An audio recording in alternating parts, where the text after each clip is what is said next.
കേരളത്തിലെ സ്ത്രീ ജീവിതങ്ങളുടെ ചരിത്രം പരിശോധിക്കുമ്പോൾ കുടുംബശ്രീക്ക് മുൻപും ശേഷവും എന്ന് കാലം രേഖപ്പെടുത്തുമെന്ന് തദ്ദേശ സ്വയംഭരണ വകുപ്പ് മന്ത്രി എം.പി. രാജേഷ്. കുടുംബശ്രീ ബ്രാൻഡ് ഉൽപ്പന്നങ്ങളുടെ സംസ്ഥാനതല ഉദ്ഘാടനം മലപ്പുറത്ത് നിർവഹിച്ച് സംസാരിക്കുകയായിരുന്നു മന്ത്രി. കുടുംബശ്രീ ഞാൻ പറഞ്ഞല്ലോ, എയർപോർട്ടിലെത്തി, വാട്ടർ മെട്രോയിലെത്തി, സൂപ്പർ മാർക്കറ്റിലും ഹൈപ്പർ മാർക്കറ്റും കീഴടക്കാൻ കുടുംബശ്രീക്ക് ഒരു പ്രയാസമില്ല. നേരത്തെ MLA പറഞ്ഞു, ഈ വൻകിട ഉൽപാദകർ, കുത്തകകൾ, അവരുമായിട്ട് മത്സരിക്കാൻ കുടുംബശ്രീക്ക് പ്രാപ്തി ഉണ്ടാക്കാനാണ്. അവരുമായിട്ട് മത്സരിക്കാൻ കെൽപ്പും ശേഷിയുമുള്ള പ്രസ്ഥാനമാണ് കുടുംബശ്രീ.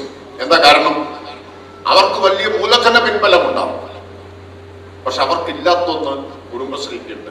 അത് 46 ലക്ഷം വരുന്ന കുടുംബശ്രീ അംഗങ്ങളുടെ മനുഷ്യവിഭവശേഷിയാണ്. അതിനോട് കിടപിടിക്കാൻ ആർക്കും കഴിയില്ല. മൂലധന പിൻബലമുണ്ടാകും.